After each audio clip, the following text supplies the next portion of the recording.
Welcome to the New Process Podcast. Learn all the tools, methods, and best practices combined with people, emotions, and a human-centric mindset to rethink your process and push it to the next level. And here is your host, Mirko Kloppenberg. Yeah, welcome to episode 35 of the New Process Podcast. I'm back from a super relaxing vacation in Austria and Italy, and I already worked on some cool things, which I'm going to reveal in the course of this episode. I hope you also enjoyed your summer break so that we can now start with new energy to rethink processes.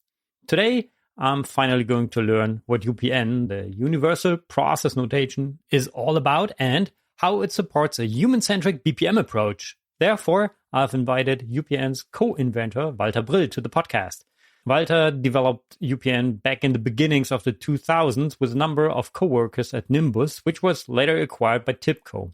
Before joining Nimbus, Walter worked as process consultant for several companies in the Netherlands. Today, he is Customer Success Manager at Elements.cloud, which can also be used to map process in UPN. Walter lives in Nught, located in the southern Netherlands, which is quite close to the German border and not far away from Aachen. On LinkedIn, he titles himself as a process knowledge nerd, so I think he's perfect to discuss the topic of notations here today. So enjoy the interview with Walter Brill. And now, let's start to rethink processes. Yeah, welcome to the New Process Podcast, Walter. I'm super curious to finally learn more about UPN. So welcome, Walter. Well, thank you for having me, Mirko. This is great to be in your podcast. Yeah, it was just a matter of time, I suppose. But then, we're all very busy. And I'm so happy to be here. Yeah, you're my first guest after the summer break. And this is driving me even more motivated to learn more about UPN. So just coming back from a relaxed vacation in Italy and now UPN today. Yeah. Cool. Let's check right into our flight today. What do you prefer in an aircraft, aisle or window seat? Okay, long haul, always window seat, because then I can put my head, a little more to the window. But short flights, always aisle. Yeah, I do it the same way. That's a very good approach, I think. And what is your favorite airport? To be honest, that has been Frankfurt for a long time. And no. The reason, yeah, and I will tell you why. Because I was working for SAP for a long time, and I had to fly every single week to Frankfurt and then sort of drive to Waldorf every week. And as people started to know me, because it happens that you were every week there, so the Hertz guys, they said, "Hey, Mr. Brill, welcome," and so weiter, and they knew me, so that was really cool. And then they sometimes gave me a really cool car, which is really awesome. But then also the lounge guys knew me as well. So because I fly a lot, you have lounge access, and that was just so relaxing. So the most relaxing experience was actually in Frankfurt. Now, from a, shall we say, normal airport experience, as in like not being in a lounge, that would be probably a different airport. But fine. I mean, that would maybe Schiphol Airport, because it has so much shoppings and stuff like that, and there's so much things to do. But yeah, but from Frankfurt, for a more like relaxing, situation, I like that. Yeah. It was always very calm. There's not many people. I love that. Okay. That's an interesting perspective, because I was flying to Frankfurt for years. Sometimes I shouldn't tell that twice a week. And the security is just not very lean. And that was always a little bit exciting to get to the aircraft on time. Especially that's also why I prefer Schiphol a little bit more, because I'm also a premium member. So basically around security, but especially for cross-boarding, I just had to go. You don't have to stand in rows, so you had always priority, which is always nice. I have a little, I don't know if it fits in the podcast, but I have a little anecdote there. So I have this little card, this premium card. Yeah. And I traveled, years ago, I traveled first class, business class or something from States to Amsterdam. And there was a whole group of, shall we say, pretty spoiled people. They didn't want to really walk from the gate to, so they ordered a car, so they didn't have to walk. I don't know if they had any, I think they didn't have anything on any disabilities or something, but they were just sort of lazy. But very, posh and Then I went, yeah, whatever. And so I went walking. And then, of course, it was a 747. So it was a huge show. Then this magic thing happened. Me in my sort of jeans, and sort of wasted clothes. I'm sorry, apologies, sorry, passing through. And then, beep, bye. It was out of the airport. And it sort of gave me I didn't have a car, but, I'm quicker to the conveyor belt than you are. Which doesn't make any difference in the end from a process perspective, but that's okay. Anyway, so those are the fun parts of flying. Exactly. Nice anecdote. But that leads us to the next question. So what was the best process you have ever experienced? Well, actually, the best it's not with flying or traveling. It's actually a company called Coolblue in the Netherlands. That's actually a sort of small Amazon, kind of retail. And these guys, I don't know how to do it. They have their logistics up top, 100%. Fantastic. This is the best ever logistic experience I have ever came across. I will tell you a story. So we ordered the refrigerator or a freezer, for a new house. Fine. Okay. It arrived. We were there and these guys were already waiting outside. I said, okay, hi. And so where does this thing go? I said, does it need to go in the garage? No, it has to go to the cellar. Oh, okay. No problem. And then, well, no problem. So they went in with this thing and then there was the door and there was the fridge. And I'm like, no way. There was no way this thing could go through. And I'm like, oh, no, shit. How to send it back? These guys like, okay, there's no problem. The process is very simple. We just take it back. You go straight on as we speak. You go order a new one, which is a little bit smaller, online. And then we'll bring you the next one. So my customer experience was like out of this world. I'm like, what? And do I need to sign, is there any formalities? No. You just go ahead. How do you know? Yeah, that's so fine. Yeah, but they have their act together. So from a logistics perspective, that's also why people stick with companies like that, of course. That's what I like. These guys, as soon as you have your process stuff, whatever process stuff it is so lean that it is like for a customer, you just go like, oh, what happened? No, I don't even have to struggle. The other way is also true. So we had a couple of weeks ago, we ordered something and it's a nightmare. Sending this thing back and you get questions. Don't you want 10% discount? No, I just want to get rid of this thing. Yeah. So that's sort of the two worlds. But yeah, that's my best experience. But then, of course, like you just mentioned, lean as in going through security. You see as a process guy, I don't know, you have a nose for that. You go like, oh my God, and this is so inefficient. This is so I did some calculations like, okay, when I had to change planes, we had to go again. I think this was in London through security. And there were very nervous people because we won't make the flight because there's such a long queue. And then I looked at a guy with a very red backpack and I calculated the rows, right? And I'm like, okay, so how long does it take from there to there? It's about a minute. Okay, 1, 2, 3, 4, 5, 6 minutes-ish. And then we will make it. And he's coming. How do you know that? Well, I calculated it. Huh? And you made it, of course. Yeah, I did the same in Frankfurt. Oh, that's super cool. It works, yeah. Oh, I love it. So I think I don't have to ask this question anymore, but how would you describe your relationship to processes? And here comes the sponsor of today's New Process podcast episode. Yes, for the first time, we have a sponsor. As you can imagine, it costs a lot of time to produce the New Process podcast. And to keep the podcast free, I decided to bring in a partner of the month. It can be a BPM-related tool vendor, consulting, or even other cool offers for the New Process community. This month, I'm my own sponsor with newprocesslab.com, your platform to rethink processes. And to say thank you to the whole New Process community, there will be a new edition of the New Process calendar for 2024, which you can win in a raffle. With the New Process calendar on your desk, you will always have a reminder to rethink your process every single day. And it looks really nice. To enter the raffle, simply go to newprocesslab.com/calendar. And by the way, If you or your company would like to become partner of the month in the future, just email me at mirko@newprocesslab.com. Thank you very much. Well, you do. I don't have the wallpaper there, but the thing is, well, that's how I look at stuff, and sometimes I drive people crazy. I know it's like do you really need to go through everything? No. It's just but it really helps. That's my relationship with processes. I do actually, and I think this is my background as well, because I do have a slightly technical background. I was in my early years, when I just started working, I was a Unix administrator at one of the biggest research institutes in the Netherlands. It's called TNO, and I was responsible for getting all these things, keeping the stuff working, supercomputing, stuff like that.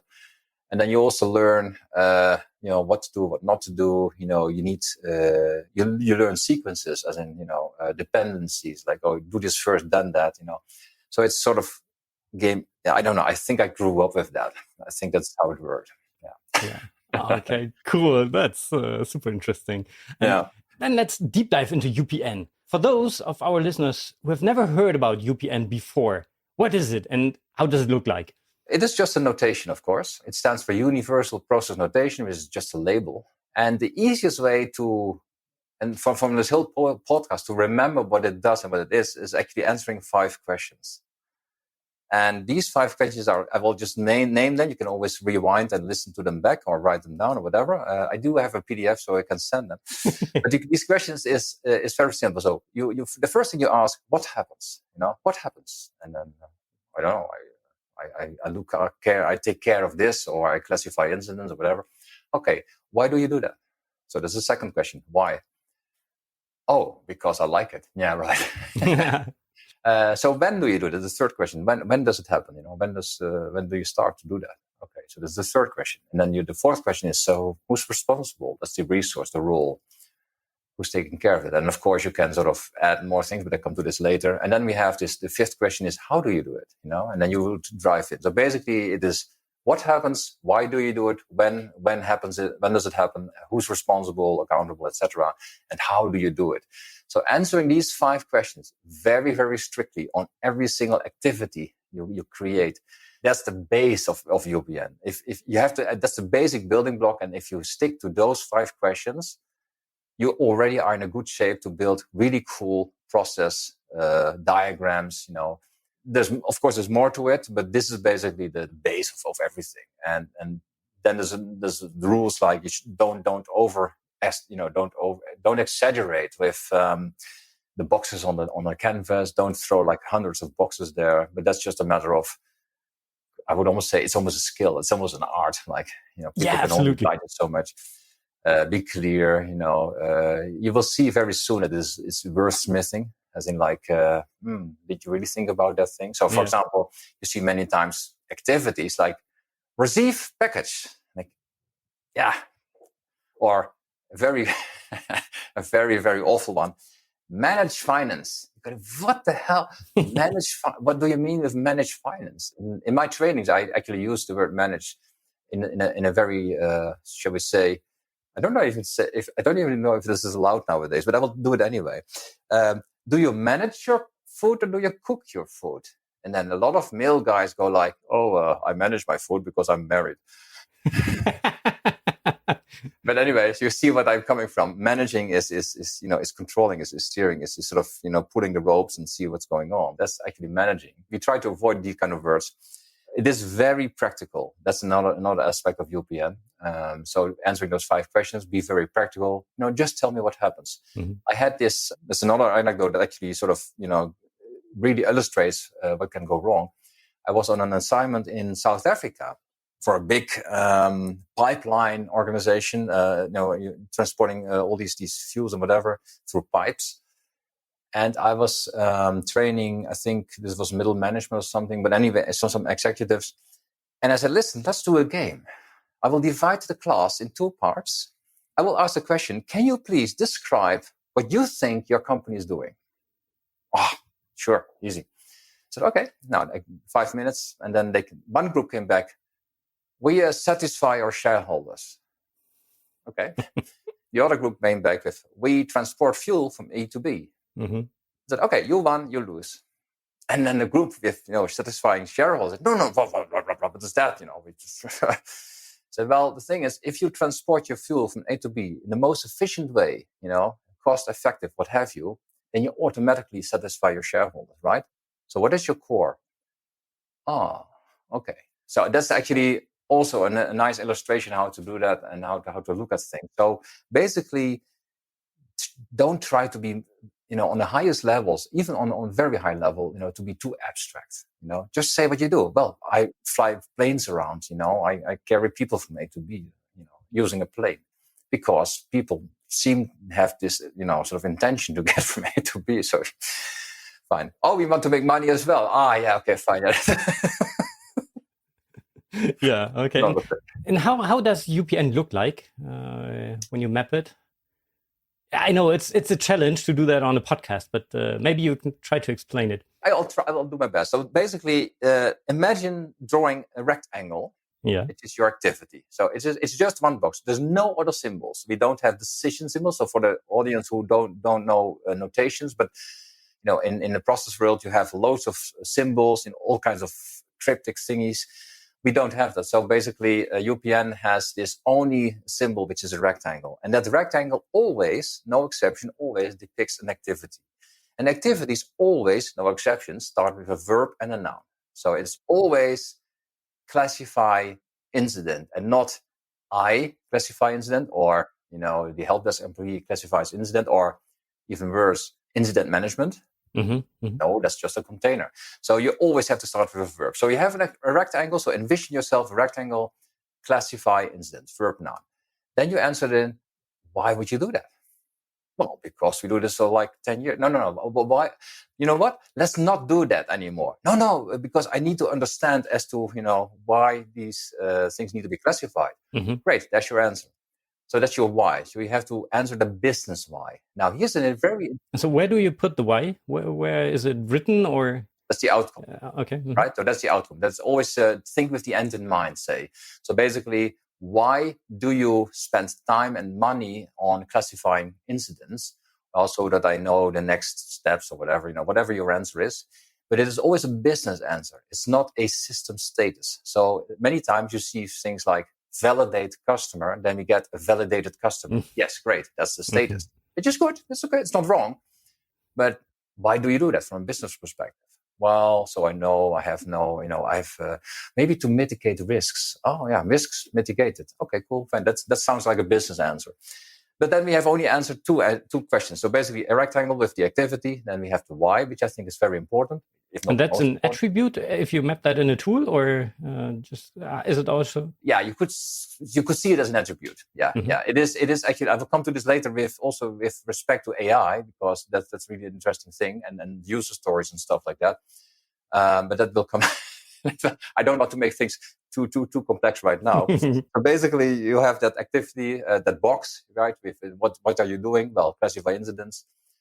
Why do you do that? So that I know the next steps. Okay, cool. That's your business answer.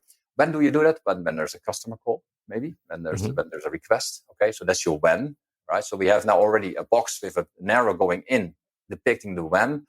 We have an outcome, which is depicting the why. But then we still have an answer. Who's responsible for that? Who's doing that, actually? Is that the system? Is that the human?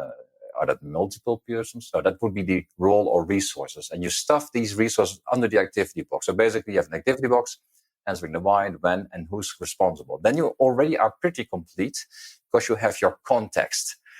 If you then want to answer, how do you classify? How does that work?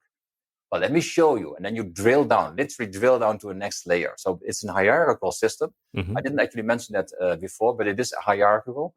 That's just basically to avoid complexity. So basically, you can see a couple of boxes. That's an interesting one. I don't understand. How does it work? Well, let me show you. You drill down, and then you can see more details. And you can do this. You can repeat this. There's no, shall we say, academical/mathematical method there which says, but on the first three levels, you should only see this. It depends on the complexity of the process, which doesn't mean that you shouldn't or are not allowed to do that. Fine, you can do that. But as long as you stick to those 5 questions, you are fine. You are safe. But yeah, I mean, it is that status/business thing is I see this a lot. So I see also all the diagrams I get sent Many times they have no text at all on the lines. Mm-hmm. So I'm just wondering, so why does this happen? So all the important information is missing, actually. So you see all the activities like send an email. Yeah. Why? I don't know. Validate customer. Yeah, sure. Then we have a validated customer. Yeah, sure. But why? So I'm really, really focusing on, or UPN is really focusing on building the right thing, focusing on the right, activities, actually, because activities cost time and money. Mm-hmm. To build the right thing. And I think that's the in my opinion, the right starting point before you go build stuff and, just spend time on needless, add a lot of waste. Yeah. Okay. Yeah. Cool. And you mentioned you have a PDF describing that. Maybe we can put a link into the show notes where our listeners can. Yeah, I can do that. I can actually maybe I will find something for you, a link that actually. Yeah, exactly. Put that into the show notes. Yeah, that's perfect. Okay, cool. And how did you come up with the idea of inventing UPN? Yeah, well, that goes a long. I mean, a lot of people have only now just sort of heard about it, but it is actually very, very old. And very, very old is. I'm also very old. Well, I'm almost. I'm not 60, but I'm still in my 50s. But it is very old. So basically, 20 years ago, around 2003 ish, around that. It's really 20 years. It's a long time ago. Time flies when you're having fun, right? But the thing is, I was a consultant working for Nimbus Partners, UK-based company. Their origin is actually more from quality control. Their product at the time was also called Control, and it already used those boxes and lines. So we also have these boxes and lines kind of approach at that time.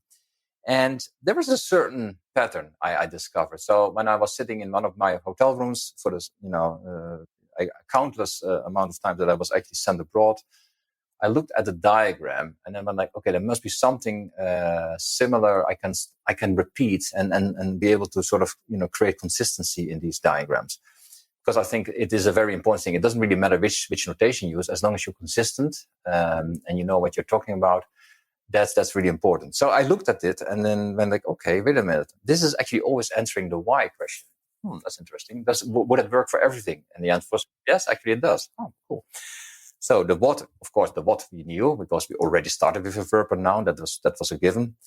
And then I went like, the when question. So, and that's a very tricky one because the when question can also be a why outcome of something else. So it's, when, why, and then that why would be the next when for the next, activity. That was also a pattern and it sort of worked. Okay, that really works. This is cool. What about resources and roles? Well, we stuff them under the activity. So that's actually answering who's doing it or what system you are using. Yeah, that would always work in every time. Cool. So we already had the what, the why, the when, the who's involved kind of question. And then the how was actually because at that time we already had in the tool, we had already in this hierarchical approach. That was actually answering always the how question. And so I went like, that's interesting. So what, why, when, who, how? Let's try this again. Oh, that really works. This is so cool. And then sort of went back. And then this whole thing was a sort of a joint invention as in like, okay, we need to name it. I don't know. It's universal process notation. So I think Ian Goss invented it as a label. I'm actually not even sure who invented it. There's some books he wrote. But the thing was, it was during my Nimbus Partners period that when actually this whole sort of thing saw the daylight. And from that moment on, we called it UPN, but it never had as much traction as now. So, which is really interesting. So it is actually very, very old. I have used it in 20 years. I've always tried to apply it in every single role I was. So also outside Nimbus, when I left Nimbus, or typical in that case, it was really helpful to really get to the point. So it's really to show, okay, why are you spending time and money to this, on this process, on this activity? Well, we don't know. Well, then don't do it. Right? And that really helped to actually give context to a lot of initiatives in businesses, because that's actually the whole thing. We spent a lot of time, well, of course, automating things. Oh, we need to have a workflow for that. Yeah, sure. Hey, time out, Why? Well, because, customers want to, okay, cool. So you have a sort of an answer. Don't we have anything similar already? Mm-hmm. We don't know. Okay, let's have a look. So let's add some context. I think I use, not during this podcast, but I use contextual mapping as well a lot. So I want to see the context. I get a lot of diagrams sent to me. Hey, can you sort of convert this to UPN? And I'm like, yeah, I have no idea what you try to sort of communicate to me here. What is this thing all about? Well, this is the CPQ process. Whoa, CPQ? What do you mean? Why does it exist? That's like why does it exist? my mean questions when I get into a workshop. One of my mean questions would be, so where do we start? I said, well, this is your company, right? Yeah. Why does your company exist? And if you cannot answer that question, then you do have quite a challenge, I would say. Yeah. And then, of course, you drill down to ask the same question over and over again. So I'm also a Lean Six Sigma guy. So basically, those why questions are not totally random. They do have a meaning. They do have a reason. So I try to answer to get as much whys as possible until people start to beat me up. Very good. So you started inventing UPN, I think, more or less in parallel to BPMN 2.0. Yeah, I think because there was a time, and you remember that as well, of course, is when, okay, we had UML, we had all these initiatives to say, okay, we need to make things more digestible for people, for normal people, as business people. And then, BPMN came up, and I was very interested in BPMN in the beginning as well. I mean, okay, this is at least there's a standard because everybody was sort of longing for a standard, right? And EPC, the ARIS, same thing. But the thing was, they all seem to have this sort of more technical background, as in like, we need to, in the end, we need to automate something. So therefore, we need to be very rigorous. There need to be a lot of rigor in the notation so that you don't sort of, shoot yourself in the foot after maybe a decision point or whatever. And that's, I think, the big difference. If you look at UPN versus BPMN, it's not a matter of versus. It is a matter of, it's a contextual versus more technical approach, I would say. Now, you can, of course, with BPN, you can do contextual stuff, omitting all the symbols. Fine, I can sort of get to UPN-ish, approach. What is a very typical thing are swim lanes. So you see in BPMN the swim lane and construct with all the activities and handovers and what have you. And you don't see that in UPN. Now, I think the main reason not to use swim lanes in UPN is flexibility. The thing is, if you have a swim lane, imagine you have all the roles as a horizontal, sort of swim lane. And I don't know, you have 15 or so, or 6 rules or resources on the left. And then suddenly something changes, and then you have to really start to move things around. Sometimes that can be quite painful. As we in UPN put the resources under the activities, you can actually shift them anywhere because the activity and the role always go together. So they are stick together. Of course, sometimes you have to change the roles and the resources, which is fine. That doesn't mean that we don't support swim lanes, as in UPN. UPN can be done with swim lanes, but it is just more flexible without swim lanes. And that's pretty much the same, the only reason. Now, sometimes people ask me, but then I cannot see the handoffs in UPN because it's very tough. Well, you can report on them. It is maybe from a visual point of view, maybe not the most clear because you can... I tend to look first at the process. I was going to say I don't give a shit about resources. That's not completely true. But I really don't care about functions and resources because functions and resources and structure many times, shall we say, stand in the way of lean process modeling, right? Because we have this sort of, but you need to really include this resource. Well, why would I do that? It's very important. No. Do away with the resources. I just want to see the activities. In order to cut a tree, what do I need? Well, first I have to think about why. Well, I need wood for whatever reason. Okay, cool. We are clear about the wood. Now I go to a forest and, find a tree. Yes. Are you going to cut this thing with your bare hands? Probably not. So you need a tool, a resource, whatever, an axe or a chainsaw. Well, if you need a chainsaw, then you need maybe also safety measures and risk mitigation and what have you. So there's a whole bunch of things that sort of come together. The point is that actually I look only at the process first, right? Go find the right forest, find the right tree. Does it comply to my whatever I need, oak or birch or whatever? And then you just go on. And basically, that's the way I look at things. And then only then I look at the resources. I go, okay, what do we need? Now maybe a carpet. No, not carpenter, not yet, but maybe a lumberjack. Oh yeah, cool, lumberjack. That really works. What does the lumberjack needs? Well, maybe an axe. Is the axe sharp enough? I don't know. Does he have the right axe? But then you're already into, shall we say, the tooling. Mm-hmm. And resourcing, and you are already forgetting about, and why are we cutting this tree again? Mm-hmm. Or maybe a favorite of me is, I also use this in my trainings not every day, but if I give a training is, okay, so you're doing all this tree cutting and stuff and fantastic, we're really happy, working our asses off. And then we climb in tree number, 55. And then we look around and we look, oh shit, wrong forest. Damn. And that's why I like UPN so much, because it really gives you the context. So you have to, every now and then you have to climb the tree, as in go up and go look around and go, okay, we're still doing the right thing. Oh, this is cool. We can continue now. And that's what I really, really love. And it's a very broad thing. You could do this with other methodologies, I think, as well. But this is so many times forgotten. People are jumping straight into details, and which of course is fine. If you're a developer or if you are a business analyst on details, perfect, but you have to, understand the context. Yeah, that's actually how I see it. Okay, yeah, that's super interesting. And if I now think, oh yeah, I would love to have a closer look, and I would love to try it out. How can I start? Is there a tool or documentation? How do I get started? There's a tool. There's platform now. Elements.cloud is, of course, the original founders of Elements.cloud are also the original founders of Nimbus Partners and therefore UPN. So that's definitely a fantastic resource. So by all means, visit Elements.cloud. But there's also Score, which are also two guys previously working for Nimbus Partners.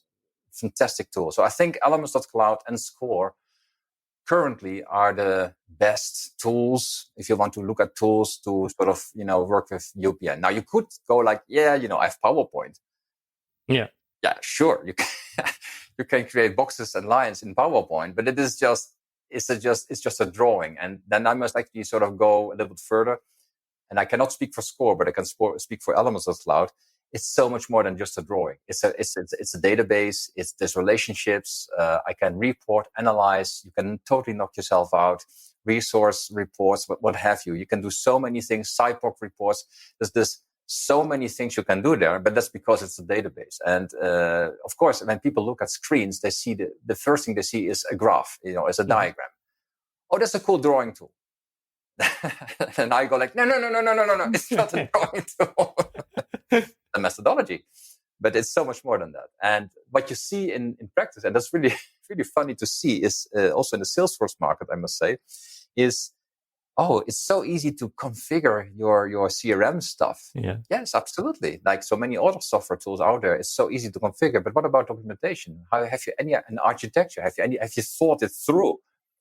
Well, no. Answer is probably not. And then that really comes in handy to have an overview which sticks around, which is version controlled, governed, which actually can tell you, which can answer the following questions like, if I change anything in my business process, would that impact my technology? Probably yes. The other way around, this new technology, AI, would that impact my business? Yeah. How would you tell? Well, that's how you tell, because they are linked, and that's actually very important. So everybody who thinks doing stuff with Visio or PowerPoint, I'm so sorry. It's cool to communicate, a great process, but it is not really. It's not a process-driven kind of, approach. It's nice to start with, but I wouldn't even start there, because we also have this, at least in Elements, we have this free, start. So you can create a free sort of drawing. It's actually drawing because it's only, I think it's only enabling the drawing part of Elements. Mm-hmm. I'm not using it that much. But anything you can at least learn. But you can also create disasters with Elements if you want to, because it doesn't enforce you to actually stick to the verb, noun, and answering the whys. I actually had when you start with Elements, you have this little thing called why, the text why on the lines. Mm-hmm. So I had once a customer who came, so there's this annoying word why on the lines. Can get rid of this. And I'm like, okay, we have a conversation here, Yeah. Oh, cool. Yeah. And is there also training available? Yeah. We have actually a thing called Academy. So Okay. basically, Elements of Cloud has a lot of support and training. It's also live support. It's not one of those, like, oh yeah, fine. Let's just wait for days before you get an answer. There's live people behind the chat, and that's not. If you don't, even if you don't have a paid license, you still get supported. So that's really cool. But the academy, I think, is a great way to start, because it really teaches you the ins and outs and the basics. I would say that PDF you just mentioned with answering the 5, I would start there. I would even if you don't use Elements or even Score, it doesn't really matter. If you start to think about those 5 questions, I think that's the big difference here. Yeah. Okay, cool. Yeah, to give another, that's agnostic. Yeah, okay, that's super. And to give another example, what was your favorite UPN related project? Actually, I'm doing, as we speak, I'm actually right in the middle of it, and I will tell you a little bit about it. There's of course an NDA. I cannot reveal anything there, but I will tell you a little bit the thing I'm working on. So imagine there's some standard processes for implementing whatever Salesforce is implementing. It's a Salesforce related project, so that's not a secret. What you see is that, and that's a very interesting sort of use case. You're familiar with user stories, right? So basically, when you create user stories in order to create a system or solution, these stories, for the audience who doesn't know what a user story is, it's actually basically a certain format, as a, and then you say your resource. So as a lumberjack, I want to cut wood or cut a tree so that I get quality wood or whatever.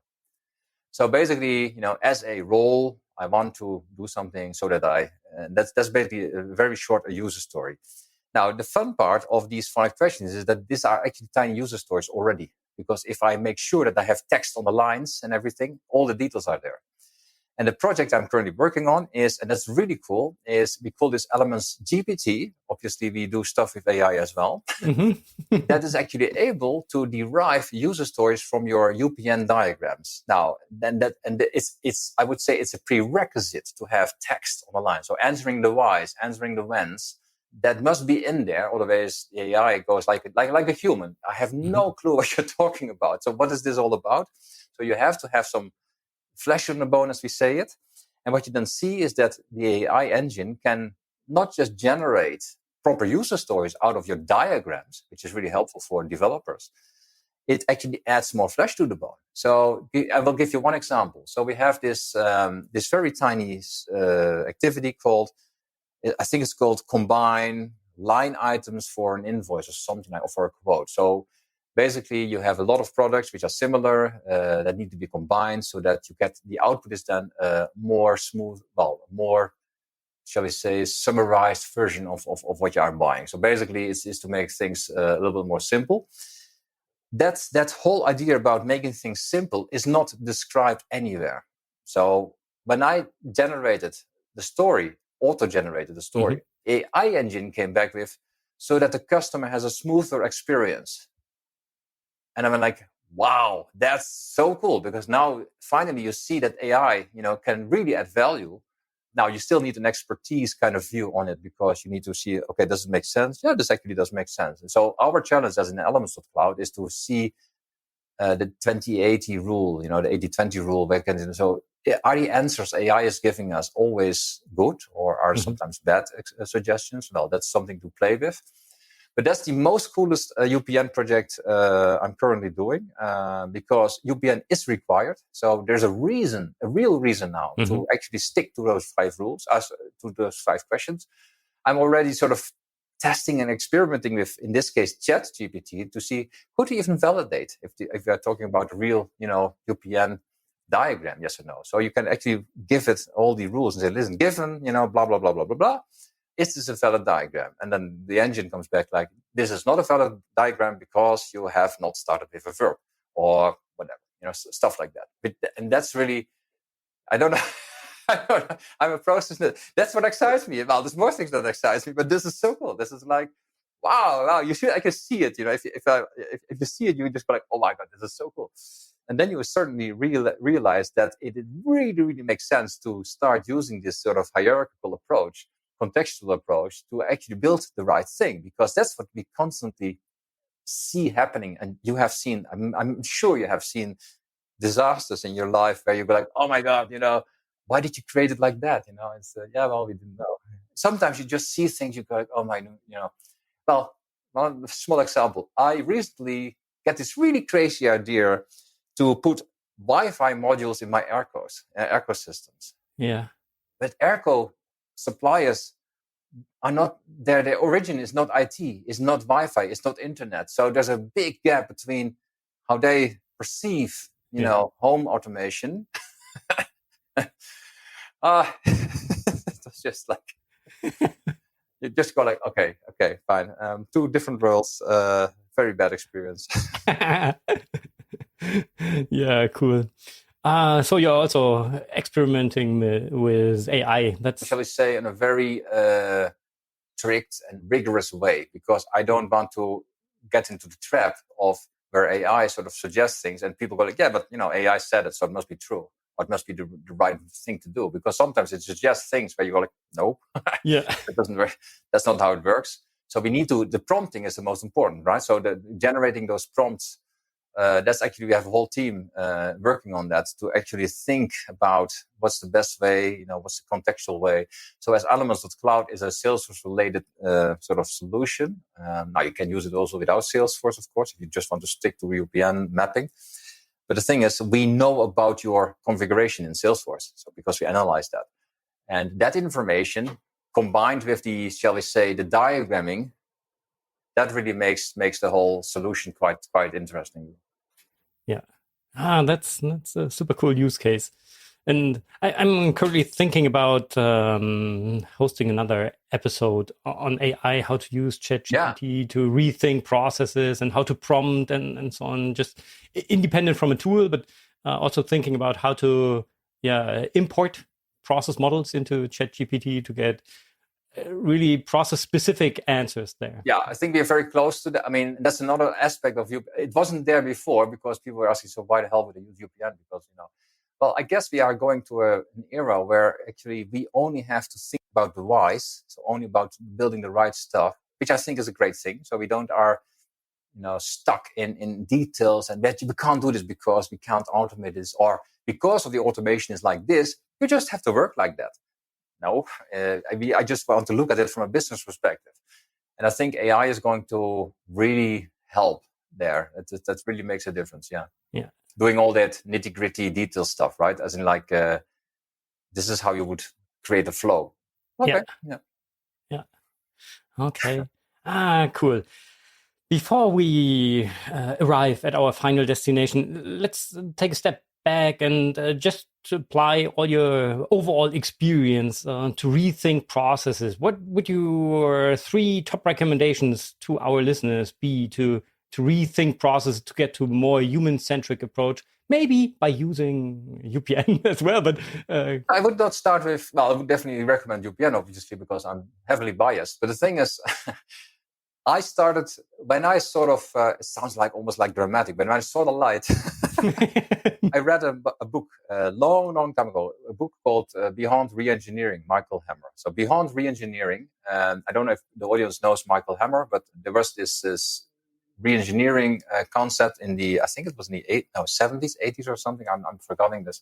Yeah. But he and Champy, so another author, came up with this reengineering of business, and this was then sort of abused to lay off a lot of people because people looked at it like, okay, these processes need to be far more efficient, and that was a pretty rigorous sort of approach, or at least it was used that way. And then he wrote a second book, Beyond Reengineering, and that book sort of got me.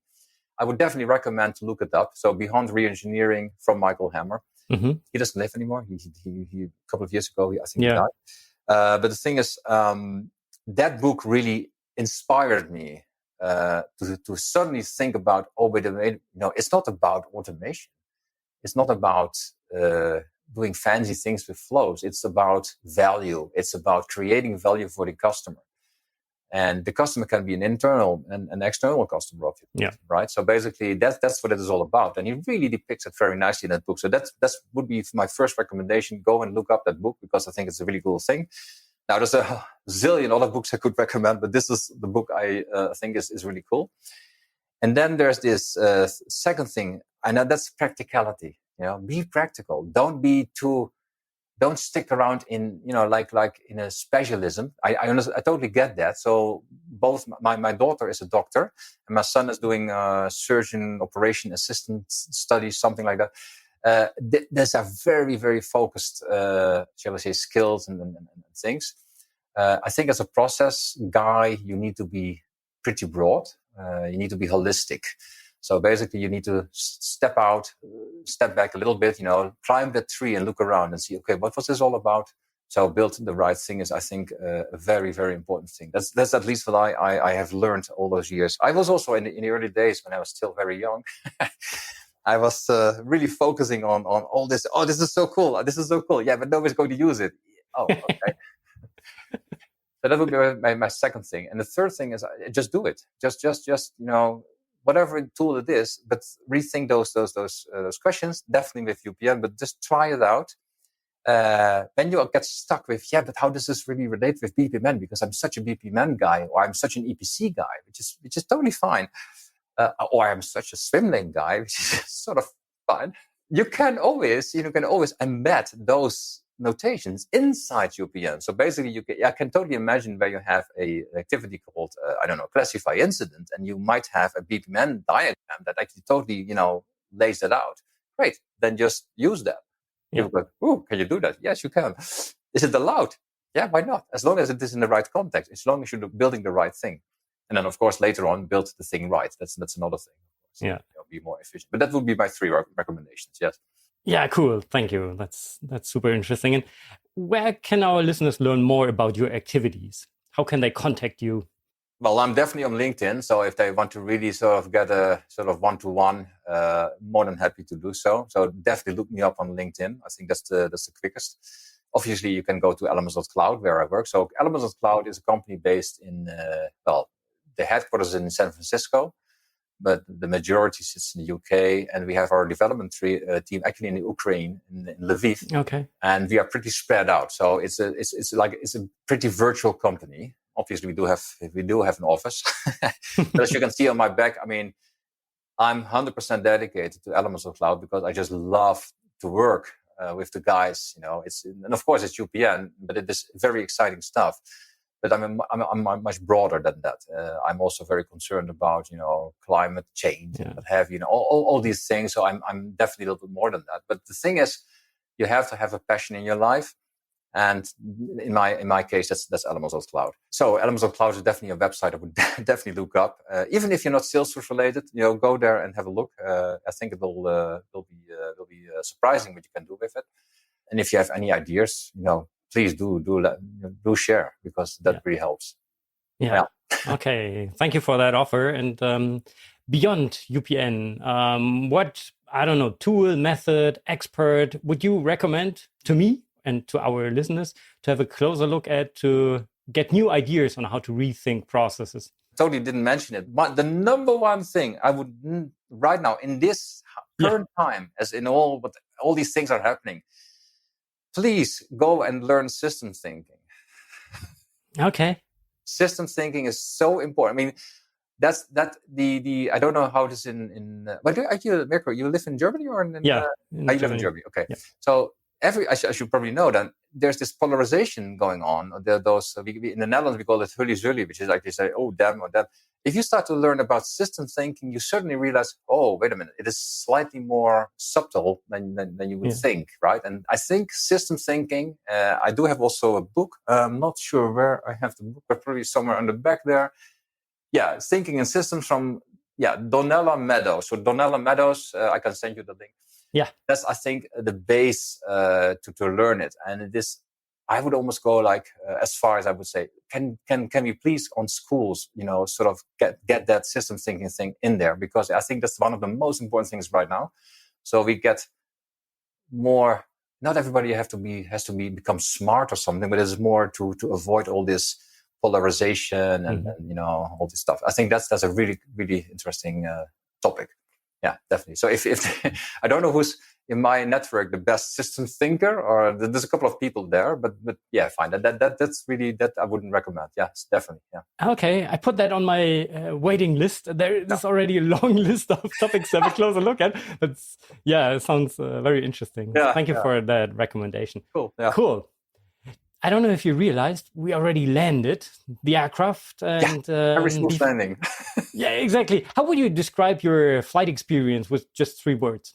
A very nice flight, as in a very natural flight flow, which I love. One of the things I do during flights is sit back and relax. Like the captain is always saying that, but I really do that. I never ever take on my laptop in whatever flight. Never ever. I just sit back. For me, this is a kind of Zen moment, especially if you have to go a night flight to San Francisco or whatever. I do sometimes look at a movie or something, but I'm a reader, so I read a lot. That's what I do. But I never. It sounds very strange, but I never put any time in work or something. I always have something else. Well, depends. I mean, reading a book about system thinking is sort of work related, but I also like it. So I think the flight is my experience is, and especially this flight is a very smooth flight. I think all the things I'm passionate about definitely passed by. I hope for you too. But the thing is, that's what I see. Yeah. Cool.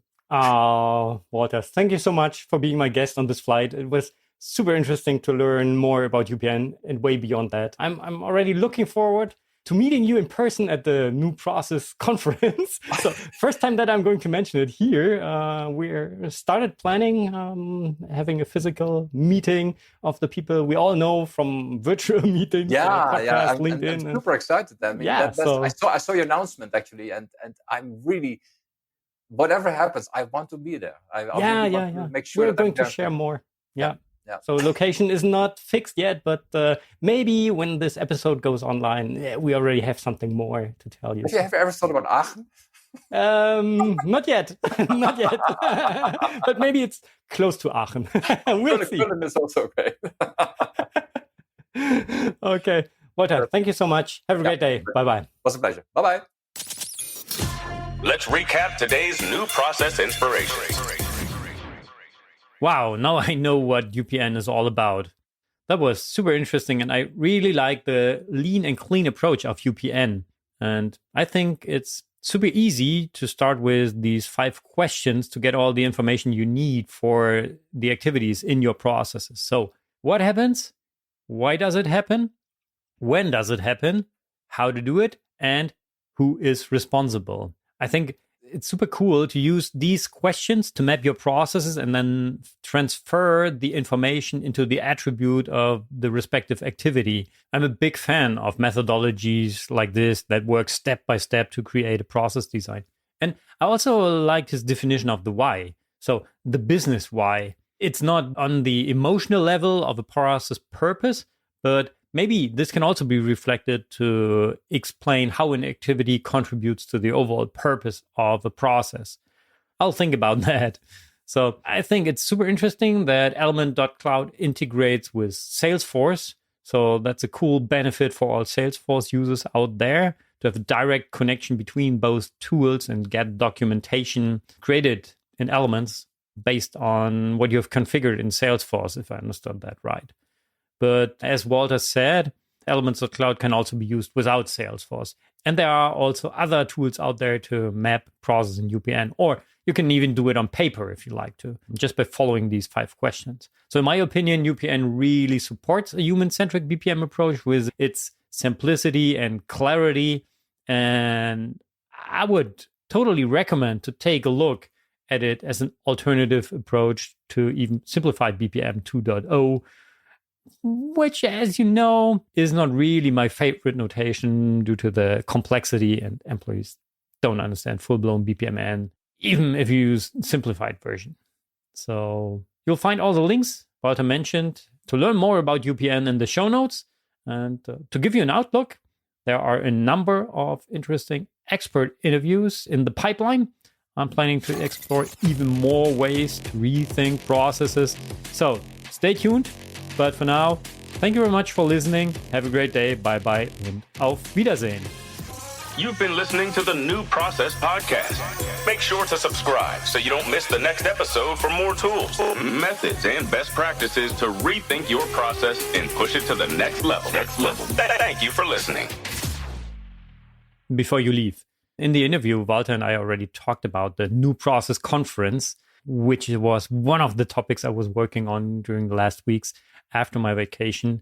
I can feel that there is a strong need to meet people in person again.